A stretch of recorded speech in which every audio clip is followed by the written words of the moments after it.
नमस्कार विद्यार्थी मित्रांनो, आपल्या सगळ्यांचं स्वागत आहे आपल्या SVC क्लासेस या यूट्यूब चॅनलवर।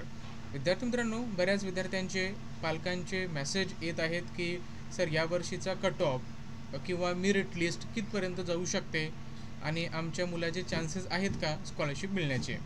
तर विद्यार्थी मित्रांनो आणि पालकांनो, याच गोष्टीचा विचार करून आपण सविस्तर त्याचं विश्लेषण करणार आहे।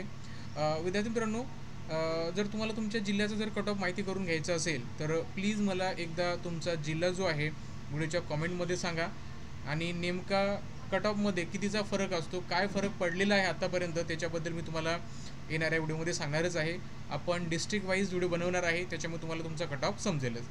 आता बघा विद्यार्थी मित्रांनो, आपल्याकडे 2023चा कट ऑफ आणि 2022चा कट ऑफ आहे, ठीक आहे। आता याच्यामध्ये बघा वेगवेगळ्या कॅटेगरी असतात, जसं की ग्रामीण, राष्ट्रीय ग्रामीण असतं, बरोबर आहे। त्यानंतर शहरी सर्वसाधारण असतं, साधारण मुले मुली असतं, सर्वसाधारण मुली, मागासवर्गीय मुलं मुली, मागासवर्गीय मुली, ग्रामीण सर्वसाधारण, अशा प्रकारच्या त्यामध्ये कॅटेगरी असतात, बरोबर आहे। ज्यालाच आपण EFGH IJK अशा कॅटेगरीमध्ये त्याला आपण विभागलेला आहे।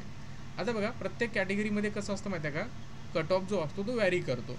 इथे जर आपण बघितलं तर पहिलं बघा तुम्ही साऊथ, मुंबई साऊथ बघा, याच्यामध्ये बघा 2022मध्ये कमाल 75 टक्केवारी गेली होती आणि किमान गेली होती 40, आणि हीच जर 2023ला जर बघितली तर 88 आणि 48 गेलेली आहे, म्हणजे कट ऑफ वाढलेला आहे, बरोबर आहे। मग असं तुम्हाला प्रत्येक कॅटेगरीचं आणि प्रत्येक डिस्ट्रिक्ट वाईज जर तुम्हाला बघायचं असेल तर तुमचा जो जिल्हा आहे तो मला व्हिडिओच्या कॉमेंटमध्ये सांगा, नक्कीच आपण त्याच्यावर व्हिडिओ बनवणार आहे। सोबतच बघा तुमचा जो कट ऑफ आहे तो वेगवेगळ्या प्रकारे इथं दिलेला तुम्हाला, जसं की राष्ट्रीय ग्रामीण आहे, बरोबर आहे। राष्ट्रीय ग्रामीण लागतो एक, राष्ट्रीय ग्रामीण म्हणजे ऑल महाराष्ट्रामधून जेवढे काही ग्रामीण आहेत तो एक लागतो। त्यानंतर सर्वसाधारण मुले मुली म्हणजे मुला मुलींचा सर्वसाधारण ऑल महाराष्ट्र।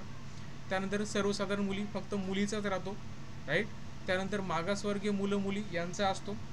त्यानंतर मागासवर्गीय फक्त मुलींचा असतो। एक ग्रामीण सर्वसाधारण म्हणजे ग्रामीण भागातले सर्वच विद्यार्थी त्याच्यामध्ये येतात, आणि शहरी सर्वसाधारण म्हणजे शहरी भागातले सर्वच विद्यार्थी याच्यामध्ये येतात, पण हे जिल्ह्यावाईज सुद्धा असतं, राईट। त्याच्यामुळे याच्यामध्ये कट ऑफमध्ये बराच फरक आपल्याला पाहायला मिळतो, ठीक आहे। कुठं कुठं बघा 52-54पर्यंत गेलेलं आहे, ठीक आहे। कुठं कुठं त्याच्यापेक्षा कमी सुद्धा तुम्हाला गेलेला पाहायला मिळतो, त्याच्यामुळे हे जिल्ह्यावाईज फरक पडत असतो।